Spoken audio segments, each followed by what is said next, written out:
what we did, if you see the name itself, we gave a Sanskrit name to our solution. It is drone astram, like sastram astram, it's a Sanskrit word. So we combine drone with that tail end with the astram part, and we call it dronam.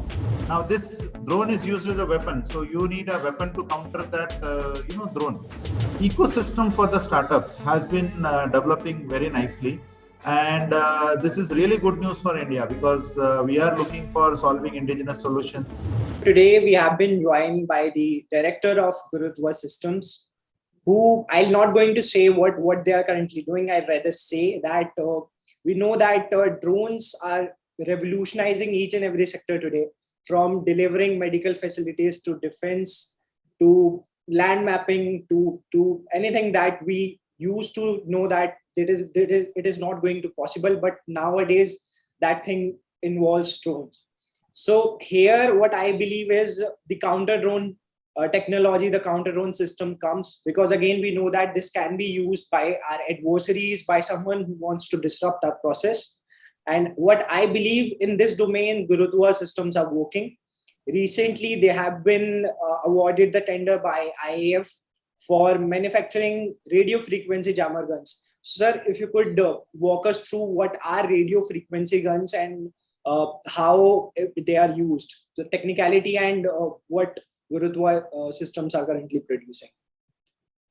So basically, there are drones are everywhere, and they are very like necessity in life right now. Okay, and there are multiple usage of it. But if it falls under the adversary's hand, and if it is used not in a intended purpose, then there are a lot of issues which can arise. Issues starting from privacy related issue all the way to the terrorists using it for unwanted activities. So here the in principle, since drone is improving a lot, we are specifically working on counter drone systems. And these counter drone systems are, not supposed to be only used for, to take out the adversary, but also to imposition of the rules. Like there are restrictions placed that certain places drones are not allowed to be fly. But how do you ensure that these things have been done? Because there is no control, or the ground personnel, even the police, they need certain tool to make sure that these rules are imposed. So we are constantly working towards, giving solution in this era. And as part of this, working in this era, we have multiple solutions, out of which the specifically certain things what we work is basically jamming drone-related frequencies, specifically not allowing drone to fly in certain areas, because drone needs navigation. For example, GNSS signals. If you don't allow GNSS in a particular area, then drone cannot fly autonomously. In other words, it can't navigate itself. Now, in this scenario, if you have a manual control, like somebody is trying to manually fly, then we will take out that frequency also. So virtually, we don't allow him either to navigate or even to control. So that way, this is like one level of crude level of implementation of enforcement of directives, in which we are not allowing drone to fly in certain areas. So that is something which we are working on constantly, and we are looking for extended purpose in this field. One is RF jamming is common technique. Then other one is we have RF detection, that is using the radio frequency you can detect the drone. And then of course there are hard kill options like laser and microwave, through which you can actually hard kill the drone. So I wanted to know if like what the production part involves, because again we have been talking about made in India, make in India. So if you could walk us through what involves the technology, again you have mentioned, but again how it is put in place, the hardware and other things. So see, we are a DIPP registered startup, and our journey started with a situation wherein there was this drones which were used in a certain area, and I happened to meet one of the army personnel, and he just mentioned that drones are flying everywhere, even in marriages they are used, even in we are talking about medical usage and all. And in their area, drones were not allowed to fly. So how do you make sure that the drones are not able to go into this direction? So they suggested me to keep this, like work on a technology which can actually take out this spurious drones. So what we did is that from that problem statement, we started developing solutions. And as part of the journey, there was this Innovation for Defense Excellence, this IDEX program, which was launched by Ministry of Defense. So we participated in that. And that was the exact problem what they were also seeking the solution for. And from there, when we actually participated, we realized that the thought process for this anti-drone, which we were thinking more like a controlling mechanism, can also be used as a weapon. Because if you see right now in wars, like especially Ukraine-Russia war, drones are used for taking out the tanks, even the personnel. Now this drone is used as a weapon, so you need a weapon to counter that drone.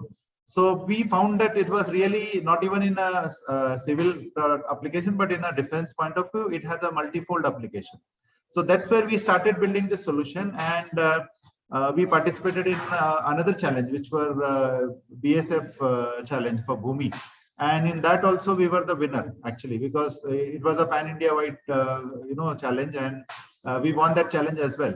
So it was really good to see that the problem statement of Army, Air Force, and Navy also combines with the paramilitaries, because MHA, or specifically police and BSF, and they are also looking for the similar solution. So that's where it gives us a further boost to work on these solutions. And we invested heavily on a technology part. So what we did is we started from, I would say, from scratch. In other words, because our requirements are totally different. India has a terrain starting from, a run of Kutch all the way to the Himalayas. And the temperatures varies from -35 all the way down to, let's say, 50 degrees or 55 degrees. So when we extended this work, we realized that we need a custom solution. None of the global scenario solution will fit the Indian requirement. So we had this made in India solution, in which we developed everything from scratch. So we are proud to announce that we are the only company who's having a in-service drone, counter drone system with BSF, Army, Air Force, and that too, it is 100% indigenous.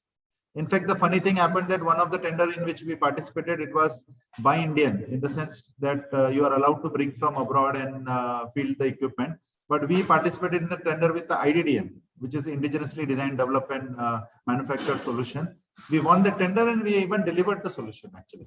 I want to know about Dronam, which is again anti-drone technology. You have already, the first batch you have already provided to IAF, Indian Air Force. So I was reading that from within 8 months from manufacturing part, getting the approvals and the delivery happened in 8 months only. So how did that happen? If you could walk us through that. Yes. So that's the program which I was referring. So, when we, if you see our DNA of our company, we are basically Make in India partner for multiple technologies, and our aim is to do indigenous development. So what we did, if you see the name itself, we gave a Sanskrit name to our solution. It is Drone Astram, like Sastram Astram, it's a Sanskrit word. So we combine drone with that tail end with the Astram part, and we call it Dronam, and I think it's quite a unique name.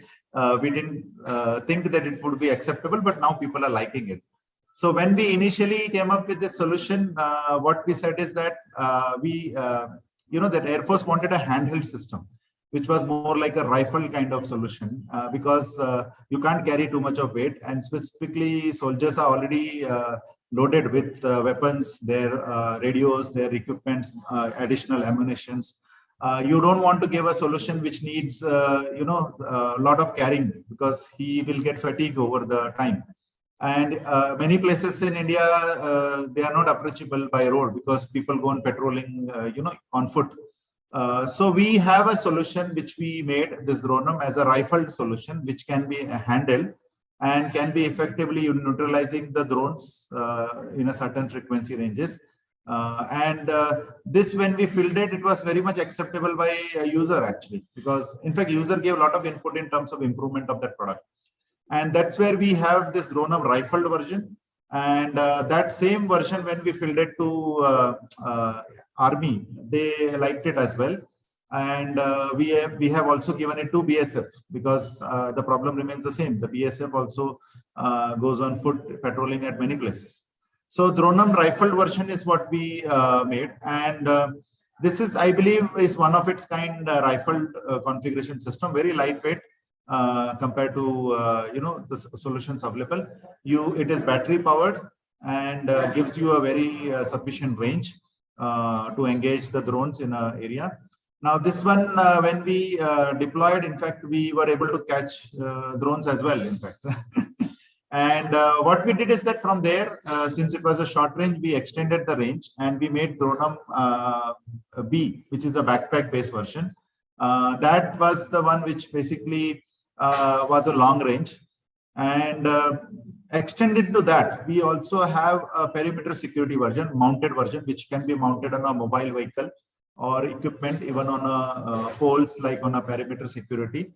That's Dronam M. So you can see we have a family. It's Dronam is not a system now; it is a family, and because one solution doesn't fit all requirements, so we have this family of solution which can be mixed and matched, like based on requirements. So if you need certain profile, we give you a indigenously developed solution, not just a system alone, but the complete solution. Now that you have mentioned about IDEX, I was coming on that only, because again, what I can see is, since like the launch of IDEX, various startups have partnered with the defense forces. They are making different applications. You are one of them. How do you see the role of IDEX, since it's been like near about four years now? So they are continuously hand-holding different startups, making different things, which time to time, not only now, they are also preparing for the future. So how do you see this role of government and the startups, and again, the part of IDEX? So, if you go back in a couple of years back, we were constantly, like any startup, for example, when we want to work in a defense area, the biggest challenge lies is the access to customer. Okay, if you don't have access to customer and you develop something, customer may not need that actually. So what will you do after developing? You go to customer and customer says, no, I want certain, this kind of configuration, or you gave me a backpack, I wanted a handheld, for example. So your entire R&D or entire development effort goes for, like back to square one.